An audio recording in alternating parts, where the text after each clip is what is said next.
मां हि पार्थ व्यपाश्रित्य येऽपि स्युः पापयोनयः स्त्रियो वैश्यस्तथा शूद्रः स्तेऽपि यान्ति परां गतिम्। बंधुगण, संसार रे एपरि व्यक्ति अछंती जो माने सौभाग्यवशतः धार्मिक परिवार रे जन्म ग्रहण करिथांती, जोठारे बाल्य कालरू सेमानंकु उच्च मूल्यबोध एवं धर्म संस्कारर शिक्षा प्राप्त होइथाय एवं यह सेमानंकर पूर्व जन्मर भल कर्मर फल अटे। पुणी एपरि व्यक्ति मध्य अछंती जो माने दुर्भाग्यवशतः मद्यप, अपराधी, जुआड़ी एवं नास्तिक परिवार रे जन्म ग्रहण करिथांती एवं यह मध्य सेमानंकर पूर्व जन्मरे करिथिबा पापर फल अटे। श्रीकृष्ण एठारे स्पष्ट करि देउछंती जे जन्म, लिंग, जाति बा कुल निर्विशेष रे जे भी मोर पूर्ण शरणागत होइथाय से चरम लक्ष्य को प्राप्त करिथाय। अतएव बंधुगण, भक्तिर मार्गर महानता एहा जे से समस्ते यार अधिकारी होइथांती। एबे आमे देखिबा ज्ञान मार्गर अधिकारी किए होई पारंती। ज्ञान मार्गर अधिकारित्व विषय रे जगत गुरु शंकराचार्य कहउचंती, विवेकिनो विरक्तस्य समाधि गुण शालिनः मुमुक्षुरैव हि ब्रह्म जिज्ञासा योग्यता मतः। अर्थात जो व्यक्ति विवेक, वैराग्य, संयत मन और इंद्रिय एवं मुमुक्षत्व जहाँकि मुक्ति पाई तीव्र इच्छा एई चारिगोटी गुण संपन्न होइथांती, सेई व्यक्ति माने ज्ञान मार्गीय साधना करिबाकू अधिकारी अटंती। एवं एबे आमे देखिबा कर्मकांड बा कर्मकांडर अधिकारी किए होइथांती।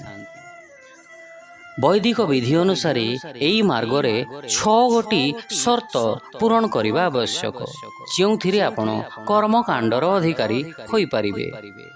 देशे काले उपायेन द्रव्यं श्रद्धा समन्वितं पात्रे प्रदीयते यज्जत् सकलं धर्म लक्षणम। अर्थात कर्मकांड बा यज्ञादिक कर्मर फल प्राप्ति पाई 6 गोटी नियम पूरण करने निहाती आवश्यक अटे। उपयुक्त स्थान, ठीक समय, सठिक विधि विधान, ठीक मंत्र उच्चारण, शुद्ध द्रव्य, यज्ञ अनुष्ठान करुथिबा सुयोग्य ब्राह्मण एवं यज्ञर प्रभाव प्रति दृढ़ विश्वास एवं शेष अष्टांग जगर अधिकारी हेबा पई मध्य कठिन नियम रहिछि।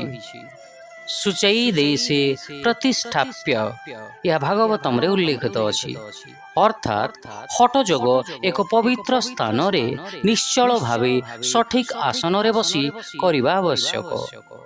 बंधुगण, भक्ति जोग एपरि अटे जहा जे कौनसी व्यक्ति, स्थान, परिस्थिति एवं द्रव्य द्वारा करा जाई पारिबो। पद्म पुराण रे उल्लेख अछि, न देश नियमस्तस्मिन् न काल नियमस्तथा। एई श्लोक अनुजाई आमे क्यों समय रे बा क्यों स्थान रे भक्ति करूछु, भगवान ताहाकू ध्यान दियंती नहीं।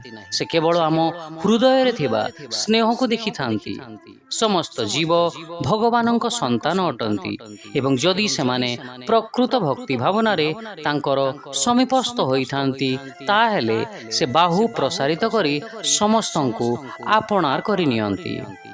शिक्षा, जो माने मोर आश्रित हुअंती तांकर जन्म, कुल, लिंग बा जाति जहा हेउना काहेकि, एपरिकी समाजर निंदित श्रेणीर व्यक्ति मध्य परम चरम लक्ष्य प्राप्त करिथांती।